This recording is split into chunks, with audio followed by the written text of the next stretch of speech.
ఒక భారీ బడ్జెట్‌ను మరలా నిర్మలా సీతారామన్ గారు ప్రతిపాదించారు. సైజ్‌లో భారీ ఉంది తప్ప సారాంశంలో భారీ ఏం లేదు. నిన్న మొన్న ఎకనామిక్ సర్వే వచ్చింది. ఎకనామిక్ సర్వేలో భారతదేశంలో ఉండేటువంటి ప్రధానమైనటువంటి సమస్యల్ని కొంచెం తడమడం జరిగింది.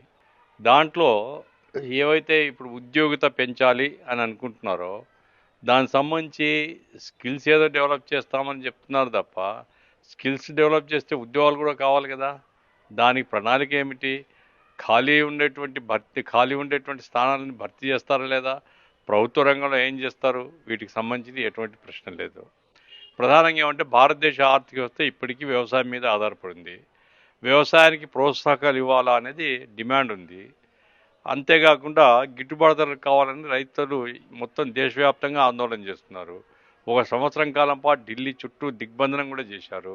ఆ రోజు ప్రధానమంత్రి గారు వాగ్దానం చేశారు, మేము గిట్టుబాటు ధరలకు గ్యారెంటీ ఇస్తామని. గిట్టుబాటు ధరలు ప్రకటించడమే తప్ప గ్యారెంటీ ప్రభుత్వం ఇవ్వలేదు.